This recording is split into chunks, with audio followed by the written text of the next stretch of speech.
Hi everyone. Thank you. Thanks for coming for this first side event of Kaspa in France. I'm really glad to host this event today in EthCC. We have the honor to have Pavel, Denis, and Maya from Igra Labs today to present their project. And you can see the live visualizer of Kaspa, its mainnet. Let's feel the magic. And yes, I'm really glad to host this event. Thanks for the Hive to help us host the event, and Maxime to give me the name of the bar. And so Pavel, I will let you the presentation. Thanks. Okay, guys, it's really, I had no idea that it's the first event of the Kaspa community in France. So I think it's historical. And I've been participating in Bitcoin events in 2017. Actually, Bitcoin events not so interesting. Ethereum events in 2017 were really interesting. They were very similar. Like you have people who is very interested in technology, just really motivated to come, and I think that's a great start. And yeah, I wish you guys to just go on the up. Numbers should go on the up. And yeah, it's actually a hard task.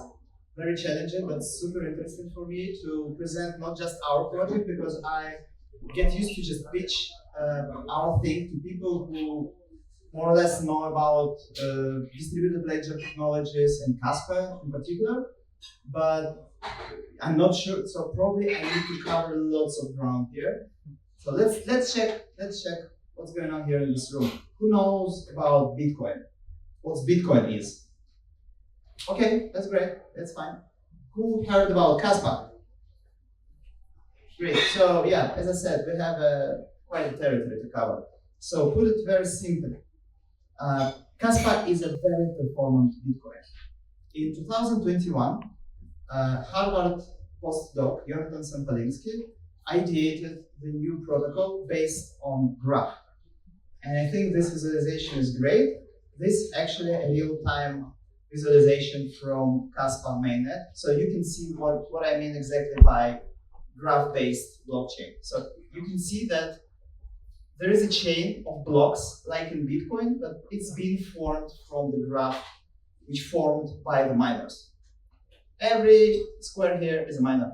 This miner, the miner. So they all compete for the block. And they create block. So you probably already see what's very special about this technology compared to Bitcoin. So as you probably know, Bitcoin has 1 block per 10 minutes, and Kaspa has 10 blocks per second. So it's really fast. And also it has very comparable security with Bitcoin. Kaspa is a proof of work. So another check. Who here understand maybe this basic difference between proof of work and proof of stake? Okay, that's great.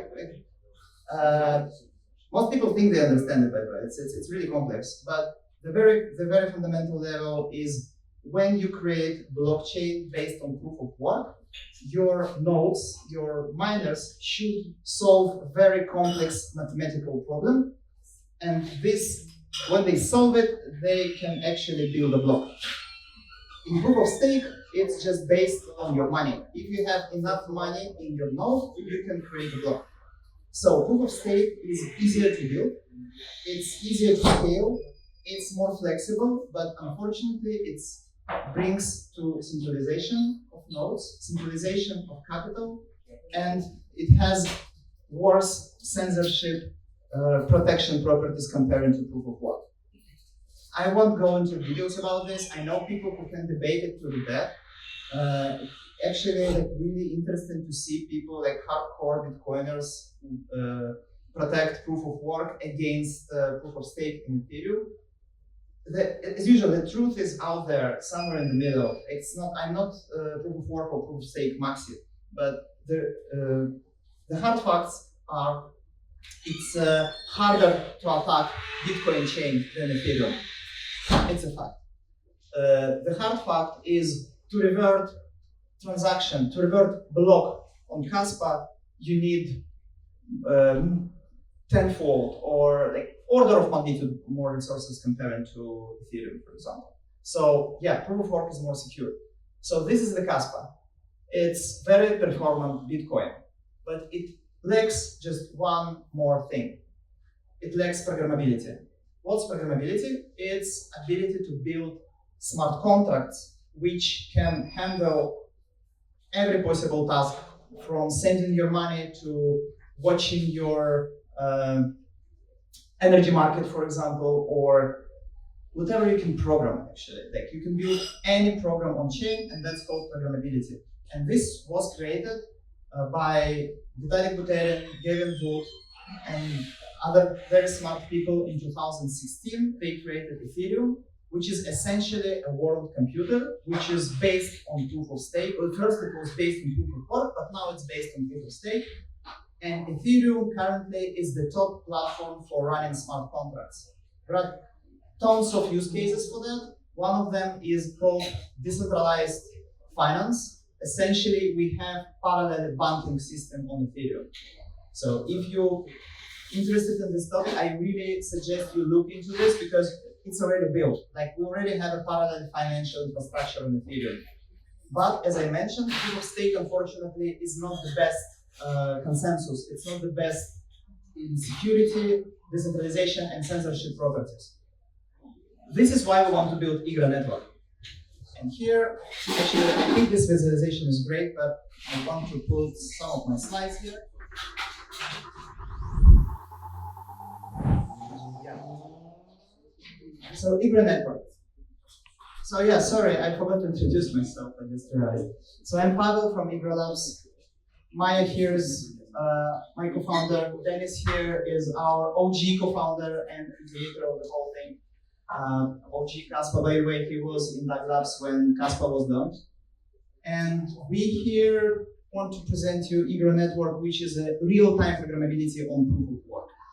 So I already told you a little bit about Kaspa. Just to reiterate, it was launched in 2021, fairly similar to Bitcoin. And since then, it was growing organically in active addresses, transactions per second, security, hash rate, and currently it has 2 billion of locked value on this, and it has a hash rate comparable to the Bitcoin in 2016. So I think that's why I think this meetup is really great, because it's reminding me all days of Ethereum. So we very early, what I'm trying to say. We're early, but then we also have 2 billions of locked liquidity, which is also nice. So recently, Crescendo hard fork was launched, unlocking 10 blocks per second, what you saw in visualization. It making Kaspa block essentially the fastest proof of work consensus. So again, it's a great infrastructure, but it lacks programmability. This is why we want to build Igra Network, to use it as a base layer and inherit its speed, security, liveness, and adding unique properties like MEV resistance and atomic composability. I can go into this in details. We recently made a podcast only about atomic composability, so it's not an easy topic. Just to put it like really quick, its ability to call different contracts and different Web3 environments, different rollups in one call, and this call will execute or fail in atomic manner, in all or nothing manner. It's something which current programmable blockchain ecosystem severely lack. So I think I will skip the topic about like new DeFi, which we're going to unlock. I can just tell you, that's Denis. That's one of the Kaspa core developers. That's mine. So where we are currently now, this slide is only half, it's actually less than a half of applications which are going to be built on Igra. Our ecosystem grows really nicely. We don't actually chase projects chase us because people want to build on blue ocean. And Ethereum ecosystem currently is a red ocean. It's very separated. There are many projects which competing with each other for the fraction of the profit or of the user base. Igra Network want to unlock new market, new infrastructure, and new communities. So I'm really happy to have all these projects, and as I said, it's just half of them. So I want to shout out all the teams who are going to build on Igra Network, which is testnet going to be launched in 2-3 weeks. And then we're going to have mainnet in Q4, and then the sky is the limit. Right after the Kaspa will implement zero-knowledge settlement, we're going to have beautiful things, which I won't explain now, but believe me, this is going to be really great. Like, so we're going to build the blockchain of the new type, which doesn't really have any like similar projects on the market, at least to my opinion. Let's go to and that's I think the most important slide of them all. We want to call all the builders in Ethereum or other ecosystems who want to build on a new system with unique properties, talk to us, and we onboard them. Like, we really welcome and bunch. And yeah, thank you for listening, and I think it's time for some questions. Obviously, it was a lot of things I just throw, so please let me know if I can zoom in on any topic, like any questions you guys may have, please do.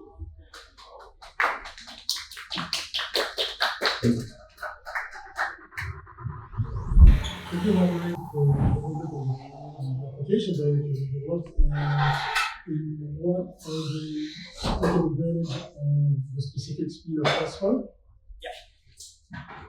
Yeah, so speed of Kaspa is not unique. What's unique is combination of proof of work consensus, throughput, and finality. You can be super fast. Like, my laptop is super fast. You can make 1 million of operations per second. But then it's not decentralized. It's very much centralized. You can attack it by just taking my laptop from me. So what's beautiful about Kaspa, Blockduck, is you have high throughput, proof of work security, and sub-second finality. So what you can build with this? On-chain order books. On-chain order books. The problem with the decentralized finance is we currently don't have a proper order books like on any other trading platform, where you can create orders and remove them. And this is the basic of any trading infrastructure. When you have this kind of speed Kaspa offers, you can build really beautiful things. And also, we should mention that gas fees are really low. Kaspa gas fees, like currently they're laughable. I'm not saying they should increase them, but just it's really small compared to what we have in other ecosystems. So I was wondering why, if you want to also add several words about the specifically Athena, like we don't have a slide here, but maybe just about perps, because I think it's really beautiful. And when we started this project, Maya was ideating the on-chain perps. Hyperliquid didn't actually they weren't there. So I think it's a really nice use case which Kaspa can unlock. The biggest advantage that Igra has is almost like a base rollup, but on a sequencer as an L1. And that really allows us to start having a lot of different smart contract interactions within one block, right? And it sounds like really loaded when you say synchronous atomic composability, but essentially what it would allow is that you have different chains all interacting with different DeFi protocols to have all those transactions happen within one block. What does that allow you to do? You can do a Hyperliquid in one chain, but at an Athena chain, like, you know, Athena, the stablecoin that basically uses like a put ask swap, where the base asset doesn't have to be a big market cap token like Ethereum, but something that's more along like the very long tail of tokens and still have that same risk margin without having to pay for that in fees. That's one. A third thing that can happen is that DeFi builders can start working on risk management systems within their DeFi protocols and not allocate that outside for third parties to do that. Why? Because you're able to have multiple smart contracts interact with one another before you reach finality. And that's something that you can't even do today, even with like the most highly sophisticated EVM projects that we've just seen come out that enable peer-realized execution. They still have to have pre-confirmation, post-confirmation, and checking every single block. And that creates the kind of latency that doesn't allow different protocols to interact within that one block. I don't know if you guys are familiar with Pavel that just came out, or MEVM. And that's something that's very unique to Igra. The other selling point is that we're talking about Igra and Kaspa, but this is just the go-to-market. When this works, the other side is that you can have a ZK bridge to basically tap into Bitcoin liquidity and any other ZK verifiable chain. And all of that happened and end up settled on Igra through the Kaspa sequencer as the consensus. And that's kind of big. And if you're looking at all the other L1 EVMs, a lot of people are throwing about the word modular and parallelized execution. But essentially what they're doing is they're reconstructing a DAG structure to be the bottleneck of how they will enable high TPS for the millions of what they claim is going to be 1 million TPS. We're going for the one DAG chain, i.e. Kaspa, that already has billion secured on that. And using that kind of security proof of work to rethink how an EVM can function in a high volume trading business. Is that what we wanted? Another aspect of Kaspa, it's not specific to Kaspa, but it would be the same for any programmable proof of work, is the nice separation between miners and execution layer. Meaning that what specifically means for us, it means miners has no idea about the transaction content, so they cannot rearrange it or censor it or do whatever which currently possible on any Ethereum compatible blockchain, unfortunately. It's called MEV, miner extracted value. It means it's fully accepted practice, unfortunately, in ecosystem. Some really smart people call it like gravity law. You cannot fight gravity, you just will fall eventually. But the thing is, on a system like Kaspa, gravity doesn't exist. Probably some other forces exist. But you cannot take money from users just easily because you cannot look into the envelope. On proof of work, you don't know what it was inside. So miners compete. I want this back. So in this visualization you saw, the creation of this graph, what's beautiful about it is miners actually compete for the transactions. They compete for reordering them. So you can actually make them pay you, or at least to provide you better service comparing to Ethereum. In Ethereum, validator decides, block builder decides. Users just, you cannot control the process. Here in Kaspa, what's beautiful is you can actually finally be more or less in control of ordering of your transactions. And we think it's big. We think it can be a foundation for what we call fair DeFi. It's not like because the current DeFi is fully unfair, it's because we think this system can do much better. And then we see how it's used, by the community, by users, by protocols, by builders. We need builders for this system. As I said, that's our most important task currently. So yeah, but I'm also very happy that we kind of got the word about Kaspa across because we think it deserves more attention. It's interesting how infrastructure of such properties with this amount of users, validators, liquidity is completely ignored by the market. It's for me it's a riddle.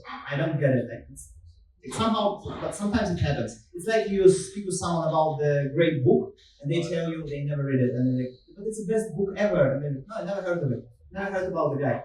So it's the same with the Kaspa. You just have to explain it to people and then people look into it, into white papers and then start to understand it and then they get it. So yeah, if there's only one takeaway from this event, just look into Kaspa. Bitcoin is great, but Bitcoin is not going to evolve, unfortunately. Bitcoin is a digital gold. No one is changing digital gold. Kaspa, it's a better infrastructure. Maybe it's a digital silver, but I think it's just a better idea, which is going to evolve.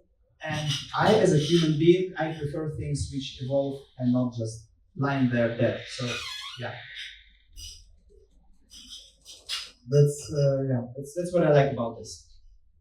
And the resilient, yeah, interoperability is a great topic, but I think we can say it real time. Yeah, I understand it was a long answer to the short question, but yeah, I hope it was answering it. Yeah. I have a question. How did you bring to manage with European regulation about the stablecoin and stuff like that? Yeah, that's a good part of my year I spent with our legal team. We're incorporated in Switzerland, so we have as association, as a non-profit. That's actually pre-DAO stage. Our next stage will be creating a DAO around this. So we cannot. That has nothing to do with the stablecoin with the EU. That has everything to do with MiCA and how the EU defines tokens for passport for Igra and how that's distributed. But for stablecoins per se, there is a very specific form of legislation that has to be accepted by the EU. But right now, we don't have the stablecoin on Igra. We are discussing one through the Hong Kong regulator. But this is a permissionless chain. Whoever wants to build one, the EU will be happy to facilitate all of it. It's a really interesting aspect about legal and decentralization. Actually, current legal climate gently push you towards decentralization. Because as a company, you don't want to control other people's money, because then you require license and then you will get eventually into trouble in the modern world. But when you run this decentralized system, you're actually fine because it's being run by community. So that's what we like about this. I will add this, that when Igra Labs launches the chain, I think it's an amazing opportunity to do a replay of Athena through different coins on specific tokens. And I think you're going to see more algo stable coins when builders understand the possibilities because of Kaspa. Because I'm gonna tell you the truth. I own a payment solution that allows business owners and companies to be paid in crypto, automatically convert to euros instead of the backing up of the company. And it can be a great thing for the transaction, you get the fastest transaction, and it can be great to put on the Kaspa that in a payment solution we have to be very carefully about the MiCA.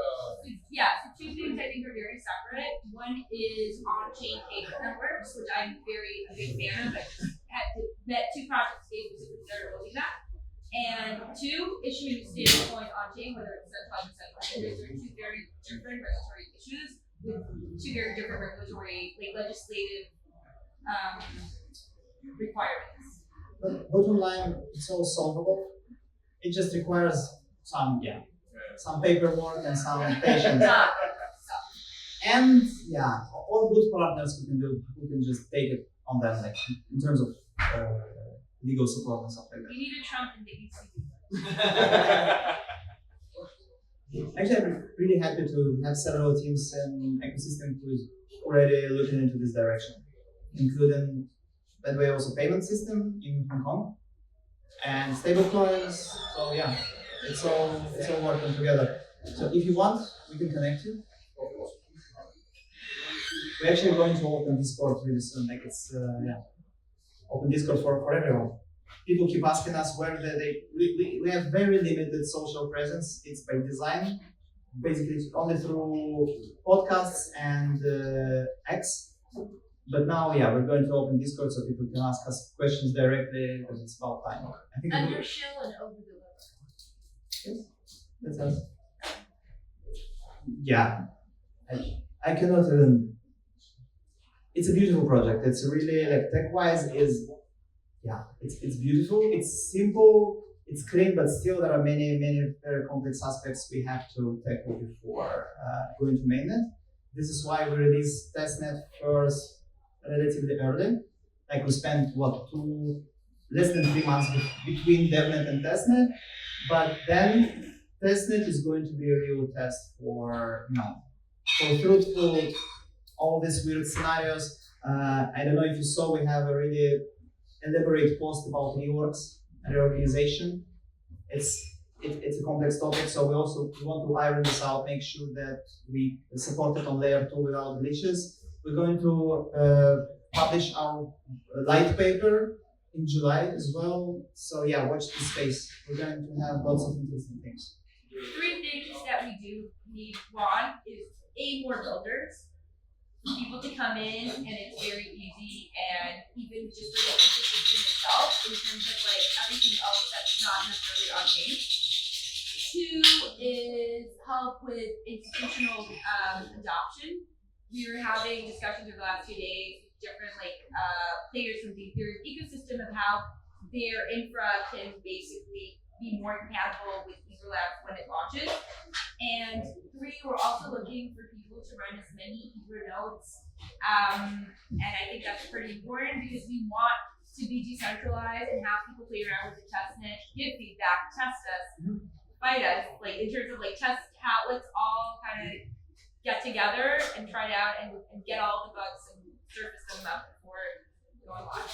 Yeah, what you said. More builders, institutions, more node runners. And what will you do about incentive for node builders and node guys who not an easy one, I admit. At midnight, we're going to make a post.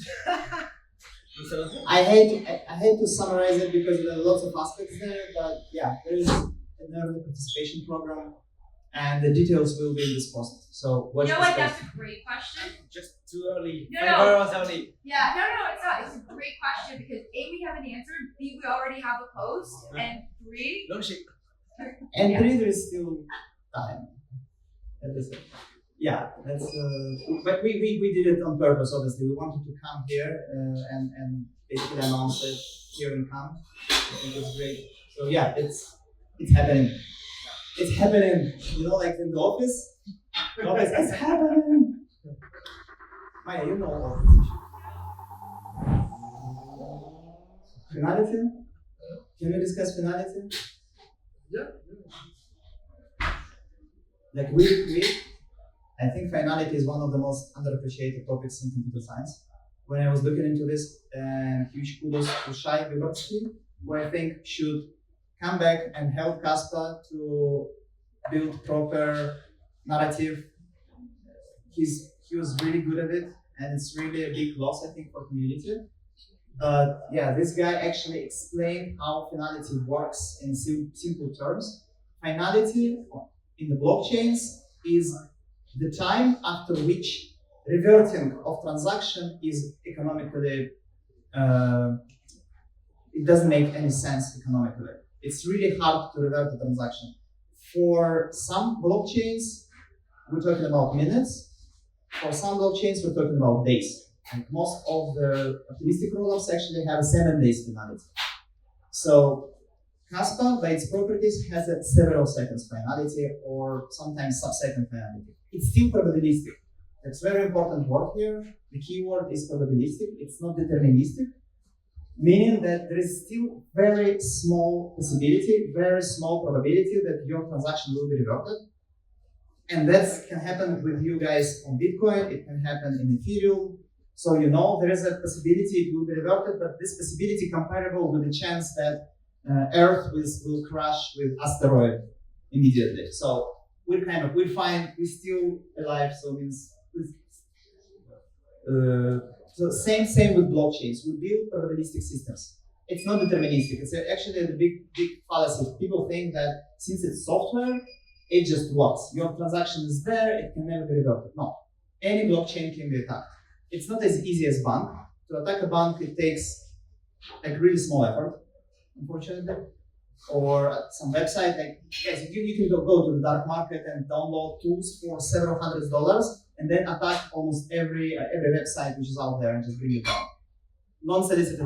It's not an advice. Don't do it, please. But blockchain, it's really hard to attack, but there's still probability of attacking it. So finality is the time after which attack doesn't make any sense for attacker. To put it very simply.